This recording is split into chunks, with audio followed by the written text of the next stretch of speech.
হয় আমার খালাতো ভাই না, আমি বাড়িতে গেছি, হয় আমার সরলতার সুযোগ নিছে।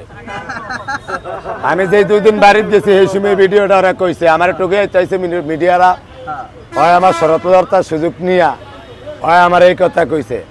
এই কথা কন ওই খালাতো ভাই কনে, প্রবাসী ভাইয়েরাও আমার অনেক খারাপ জানে, অনেক ওই কমান না বলে কি করে আমি তো এতেন বুঝি না। অনেক হেরা বলে আমার অনেক মাসে খারাপ কয়, গালি গালাজ করে। আমার দরকার কি হাইদে কিছু হুন দিলেওয়া। আমার দোকানের নাম 100% হালাল খাবার বইয়া বইয়া খান। 100% হালাল খাবার বইয়া বইয়া খান। আচ্ছা, এটা একটু ঝোলটা বেশি মনে হচ্ছে না? এই যে নামাইলাম কাস্টমারের চাপের জন্য, এটা দেখ খাবারের টাইম হয়েছে তো, এটা ডেকে দেন, এটা ডেকে দেন। কাস্টমারের চাপের জন্য? আচ্ছা, কাস্টমার কেমন পাচ্ছে নাকি? যথেষ্ট কাস্টমার আছে ইনশাল্লাহ।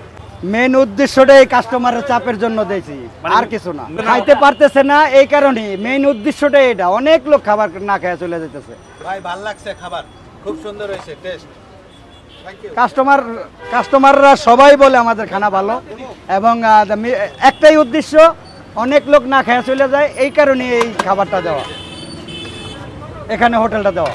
আমার এখানে গরিব শ্রেণীর লোকই বেশি আছে, রিক্সাওয়ালা, ভ্যানওয়ালা, সিএনজিওয়ালা, লেবার ফাংশন। কারণ ওনার কাছে লোক আসে অনেক দূরত্ব থেকে লোক আসে, সব বড় লোক আসে। আর আমার এখানে আসে দেখেন, এতক্ষণ আমার 4 পাতিল ভাত গেছে, 2 পাতিল গোছ গেছে, সব রিক্সা ভ্যানওয়ালা করে জন্য।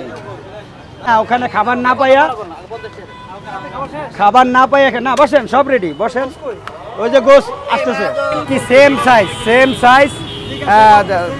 উনিও যেই জায়গা থেকে গোছ আনে একই বাজারের থেকে, উনি আনে একজনের থেকে, আমি আনি আর একজনের থেকে। একই জায়গার থেকে একদিন আনছি, দেখি ওনার গোছ দিয়ে আমার ব্যবসা হইতেছে না, উনি কেউ খারাপ বলতো না, আমার ভালো লাগে না, এই কারণে আমি ওনার থেকে আনি নাই। আমারটা আমার মন মতন আমি দাঁড়ায়া থেকে গোছ কাইটা পরে আনি। আচ্ছা, মিজান ভাই বললো যে আপনি ওনার সুযোগে সদ্ব্যবহার করছেন, যেটা উনি চলে গেছেন। উনি কি বললো না বললো এটা আমার দেখার বিষয় না। এখানে আমি দোকান দিছি, কাস্টমার ফেরত যাচ্ছে, অনেক খাবার পাচ্ছে না, এই কারণে আমি দোকান দিছি। পারমিশন নিছি এই কারণে, উনি ভাইরাল হয়েছে, নাহলে ওনার কাছে তো আমার পারমিশন নেওয়ার দরকার ছিল না, এটা সরকারি জায়গা। হ্যাঁ, উনি ভাইরাল হয়েছে, ওনার কাছে পারমিশন নিছি, এই কারণে জিজ্ঞাসা করছি যে তোমার কোনো সমস্যা হবে কি না। না, আমার কোনো সমস্যা নাই, তুমি দোকান দাও, এই কারণেই পারমিশন নেওয়া, কারণ এটা সরকারি জায়গা। ওনারও যেরকম অধিকার আছে, আমারও সেরকম অধিকার আছে। পারমিশন জিজ্ঞাসা করা মানে কি, উনি আগে থেকে দিছে, আমি দোকানটা দিলে কি ওনার সমস্যা হবে কিনা, এই কারণেই আমার জিজ্ঞাসা করা দিছি। ওই যে বলছি, আর 30 বছর 40 বছর একটা লোকের সাথে চললে অটোমেটিক ভাই বলা যায় এবং ভাই পরিচয় দেওয়া যায়। দোকান দেওয়ার অনুমতি দিছে মিডিয়া 100 জনের সামনে বলছে, 1 ঘন্টা আগে সবার সামনে বলছে যে আমি দিছি। না, ওনার সাথে আমি কোলাকুলি করছি, উনি আমার সাথে কোলাকুলি করছে। আমাদের কাছে কোনো আর রাগারাগি নাই, মন কষাকষি নাই। ওনার ব্যবসা উনি করবে, আমার ব্যবসা আমি করব। আগে কি করতেন আপনি? আমি ভ্যান গাড়ি চালাইতাম ফার্নিচারের দোকানে, উনিও আমার সাথে ভ্যান গাড়ি চালাইতো ফার্নিচারের দোকানে, বারবার মিস্ত্রির কাজও করতো।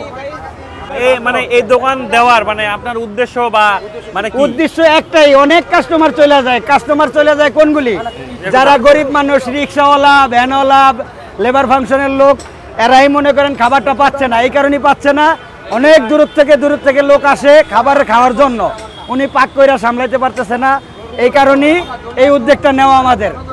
গরুর গোস্ত পাওয়া যায়, সবজি পাওয়া যায়, মুরগি পাওয়া যায়, একই রেটে চালাইতেছি। কি কি দাম বলেন, রেটটা বলেন ভাই। গরুর গোস্ত দিয়ে 100 টাকা, মুরগি দিয়ে 80 টাকা, সবজি দিয়ে 50 টাকা। সবজি দিয়ে পেট চুক্তি ভাত। আগে কিন্তু মিজান ভাইয়ের দোকান ভেঙে দেওয়ার জন্য পুলিশ আসছিল, জি। এখন আপনি দোকান দিয়েছেন, আরো দোকান হয়েছে 10টা, জি। এটা কি ঠিক হয়েছে? এটা ঠিক হয়েছে বলতে, মিজান ভাইয়ের যে এত অধিকার আছে দোকান দেওয়ার, এখানে সবাই গরিব, যারা দিচ্ছে দিন মজুরি, অনেক গরিবই হাওয়ালি এই ব্যবসাটা, এই আগুন দিয়া, এই পরিশ্রম কইরা, যারা গরিব এরাই মাথা বাইতা নিছে, যে অনেক লোকই খাবারের জন্য ফিরে যাচ্ছে, এই কারণেই এই দোকানগুলি দেওয়া। তাহলে সরকারি জায়গাগুলো দখল হচ্ছে না ভাই? সরকার যখন চাবে, যখন উঠতে বলবে, আমরা এখান থেকে চলে যাবো। এটাই বলছি, যদি সরকার আসে, যখনই বলবে তখনই আমরা চলে যাবো ইনশাআল্লাহ। এটা আমাদের সম্পদ না। আপনার কথা বলেন ভাই। জি, কোটা সিস্টেমটা করছি, একই সিস্টেম। জি, একই সিস্টেম। আচ্ছা, কত টাকার খাবার আছে আপনার এখানে পাওয়া যায়? 100 টাকা পাওয়া যাচ্ছে গরুর গোস্ত দিয়া, 80 টাকা মুরগি দিয়া, সবজি দিয়া 50 টাকা। 50 টাকা। এখানে এইভাবেই খাইতে লোক আসে, এই কারণে এইভাবে চালানো। সরকারি জায়গা যে কোনো মুহূর্তে আমরা চলে যাব, উঠতে বললেই চলে যাব। এখানে মাত্র 6 দিন হয়েছে। 6 দিন কেমন সারা পাচ্ছেন লোকজনের? পাচ্ছি, যথেষ্ট লোক হইতাছে ইনশাল্লাহ আল্লাহর মত। আমাদের দোয়া ইনশাল্লাহ আমাদের পাকশাকে ভালো লোক হচ্ছে। আমারও 8-10 জন ফ্রি যাইতেছে প্রতিদিন, 10 জন 12 জন ফ্রি যায়। হোটেল মানে কি, হোটেলে ফ্রি খানা খাওয়াইতেই হইব, গরিব মানুষ আছি। আর এটা রিক্সাওয়ালা ভ্যানালাদের জন্যই করছি আমরা। দূরের থেকে কাস্টমার আসে যারা, এরা পয়সাওয়ালা, এরা টাকাওয়ালা, এরা আসে শখে। আর রিক্সাওয়ালা ভ্যানালারা হলো কন্টিনিউ, এরা খাবার পাচ্ছে না, এই কারণে আমি এই দোকানটা দিছি। আগে দিতেই না, এখানে তো তখন ভাইরাল হয় না, এত লোকও হয় নাই, এই কারণে আগে দেওয়া হয় নাই। লোক হয়েছে, অনেক লোক খাইয়া না খাইয়া চলে যেতেছে, এই কারণেই উদ্যোগটা নেওয়া।